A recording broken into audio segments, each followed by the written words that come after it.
ઘરે જ આવડે, ટ્યુશન ન આવડે. ઘરે જ આવડે, ટ્યુશનમાં ન આવડે. કેમ ન આવડે ટ્યુશનમાં? ન આવડે. બોલવાનું છે જેવું આવડે ને એવું. મને ના આવડે એવું. A for A for apple. Apple. પછી બીજું બોલો તને હો. કેમ? બીજું નથી બોલવાનું મને.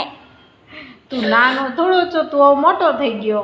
નાનો તો હજી શું, થોડોક મોટો અને થોડોક નાનો. થોડોક મોટો ને થોડોક નાનો. તો મોટો ક્યારે થાય?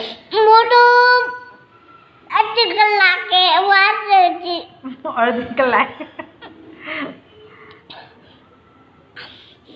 તો તું શું બોલવું છે તારે? તું બોલ, તને આવડે ને હું બોલાવું. ચાલ.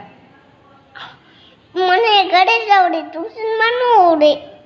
તો પછી ઘરે થોડી તાર મમ્મી રિઝલ્ટ બનાવી દે છે. ટ્યુશનમાં સ્કૂલમાં આવડે ને તો જ પેલો નંબર આવે. તમે મારી વાત સમજો. હું વધારે બોલું છું, તમે મારી વાત સાંભળો. શું વાત સાંભળું? બોલ. હું ઘરે બોલું છું અને અહીંયા ટ્યુશનમાં મને મજા આવતી નથી. અને તમારા પંખે લટકાવ એટલે જ કહું. હું કાંઈ મારા દાદા આવે એટલે ગાડી બોલ્યો પછી દાદી લટકાવો.